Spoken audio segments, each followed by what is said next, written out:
has been moving right along the county line between Seward, Saline, and Lancaster as of late. 60-mile-per-hour wind gusts appear to be the heaviest threat associated with this storm, but it does have a history of producing hail and very strong rains.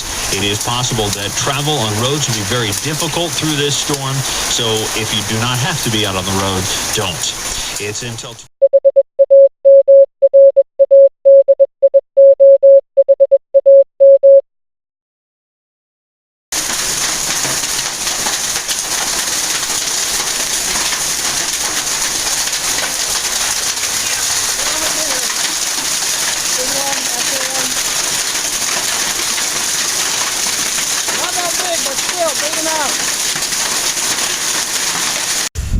The height of the day was 114 degrees with the heat index. But anyway, a new part came in today for the air conditioner because it still has a bad run start capacitor in there. I'm going to switch that out tomorrow. And we set the swing set here in concrete yesterday. One there and all the other ones there. It's been in there for a little bit over 24 hours. That one there actually still looks a little wet, but no, it's solid. It's solid in there. So just going to fill those in with dirt and see how it goes.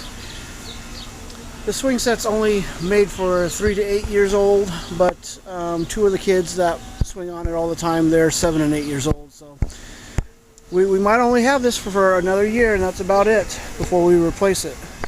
Storms are rumbling in the area, mostly to our south and east. Actually, if I can get a good enough view over here, you can see a little bit of the back end of one cell cluster. I don't know if you can see that there, the darker clouds. That's the southwestern edge of the cluster. That's to our south and east, southeast part of Lancaster County and northern Gage. So they put us in about a 40% chance of thunderstorms tonight, so it's iffy.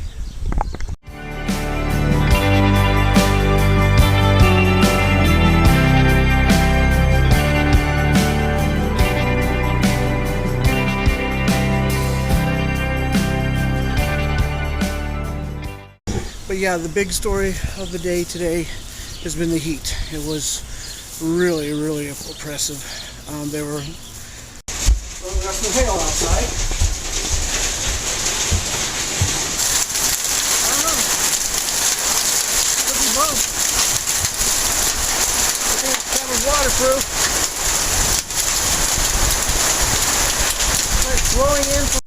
Okay, good afternoon, everybody. It's Saturday, the day after our little rainstorm we had last night. All that hail that you could hear up there. Now, power has been out for, well, most of the day earlier. My mom even called and said their power just came on around 3 o'clock this afternoon. So, I mean, up here we didn't get much. We just got a bunch of good wind gusts and everything. You can see some leaves on the ground here, little twigs here and there. A couple old but loose dead branches fell down here and there. And if you notice the air conditioner over here, a little bit quieter, a little bit smoother. And that's because we switched out the old capacitor. Well, this is the package the new one came in. The old capacitor, where did I put that? I think I put it in the garage. The old capacitor, which was swollen and or bad, it was this thing here. So there's a few cobwebs on it. But you can see how it's bulged. That's considered swollen and bad. They're supposed to be flat. Yeah, well, this thing's been on there probably since the thing was installed back in 1995. So this little thing only cost me $17.88 on Amazon new. Well, everybody, it is Sunday night. It's about net time, and I'm on the glide cam type handling thing. Still trying to figure it out, trying to balance it, so it's going to be a little shaky here. My stepdaughter and her husband's older car here broke down the other day, wouldn't start. We think it's the battery, so we've been tinkering with it.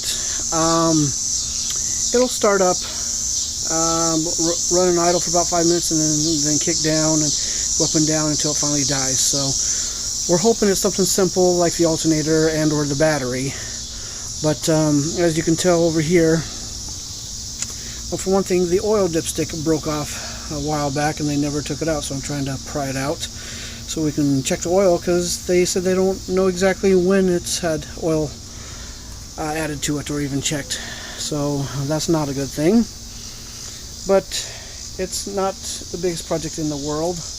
I talked to a few people. They think since the battery is so far down, it might not be getting enough power to the fuel injector or the fuel injectors to push fuel through, and that's why it's dying. So that could be it or not. And there's a quick jump starter charging, so that should help us. And net is coming on in just a few minutes, so that's why you're hearing static. So we'll see how this goes. It's getting dark.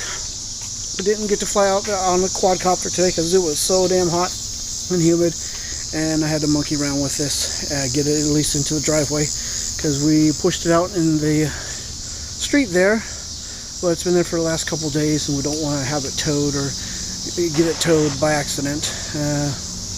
Just gonna sit over here until we figure out exactly what's gonna be done with it. 146.76 megahertz. Normal net times are 2100 hours local time or 0200 hours in the Zulu time. Invite hams anywhere to check in. Let us know what you have. We're gonna go in the backyard. Before we do that, let's see if we have any priority or emergency traffic. If so, please call Whiskey Zero Bravo Charlie Lima. You can actually see the lightning bugs here if you just stop for a second. There's one. Okay, so the net's going right now, but it sounds like they're coordinating for state games. But you know, it's a necessary evil if you want to follow that. But they're getting off track. Fine. Let's go in the garage. I'm gonna fix a few things anyway. Mobiles, portables, fixed stations, anyone, anywhere wishing to check into the ARES 2-meter net, please do so now. KC0 PJR in and out. KB0 ZUU portable in and out, please. KB0G8 mobile, no comment. To each their own. N0 JLR, no comment.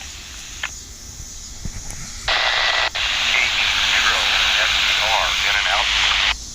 Wow, you're almost always on camera.